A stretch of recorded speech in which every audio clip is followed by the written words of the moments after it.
Bueno, finalmente salió el marco fiscal de mediano plazo. Acuérdense ustedes que son dos los grandes documentos, o en realidad tres, los documentos que guían las finanzas públicas en el país, que anuncian qué es lo que el gobierno quiere hacer, cómo lo va a hacer, qué logros va a alcanzar. Estamos hablando, por supuesto, del presupuesto nacional, que el de este año fue aprobado el año pasado y es como el derrotero fundamental porque es el que define cómo se aprueban las partidas y los montos en el Congreso.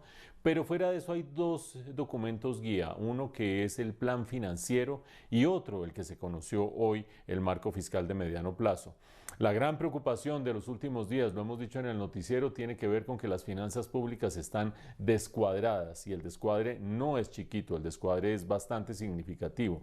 Y recuerden ustedes que un gobierno con las finanzas descuadradas lo que hace es generar desconfianza entre quienes han comprado títulos de deuda del gobierno. Uno compra un título de deuda confiando que un gobierno le va a pagar, pero si ese gobierno está descuadrado en sus finanzas, pues ese título de deuda o hay que pagar más para más intereses para que atraer a los inversionistas o sencillamente se lo devuelven y el gobierno queda desfinanciado. Pues bien, las noticias conociendo este marco financiero a mediano plazo son razonablemente buenas, pero no del todo buenas. ¿Por qué digo razonablemente buenas? Pues porque el gobierno ha fijado ciertos derroteros no para reducir el déficit fiscal, ahí es donde empiezan las noticias no tan buenas, pero sí para mantenerlo dentro de los parámetros del cumplimiento de los objetivos de la regla fiscal. Regla fiscal, acuérdense ustedes, es la que garantiza que las finanzas sean sostenibles hacia adelante, que no vaya a haber un descalabro en las cifras del gobierno. ¿Qué ha dicho el gobierno? Aumenta su déficit fiscal para este año. Lo que el gobierno dice es que va a ser de 5,6%. Lo traía en 5,3%. Acuérdense, el año pasado fue 4,3%. Es decir, un aumento muy significativo de déficit fiscal, pero dentro de los límites que permiten hacer sostenibles las finanzas públicas.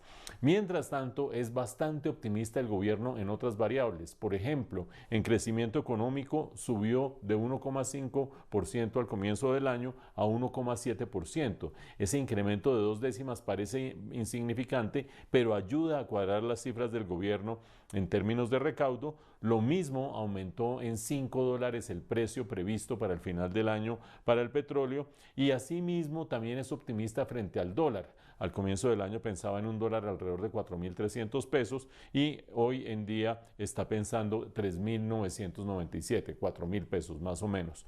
¿Qué significa todo esto?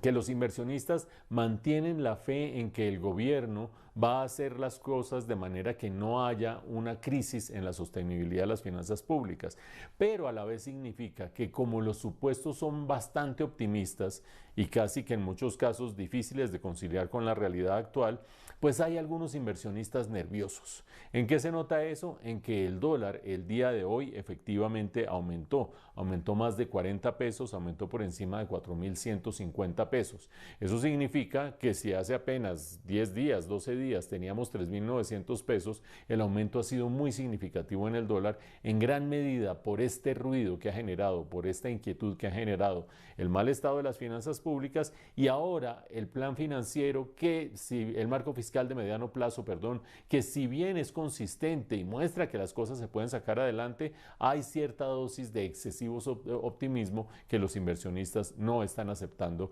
así como así y están preocupados al respecto.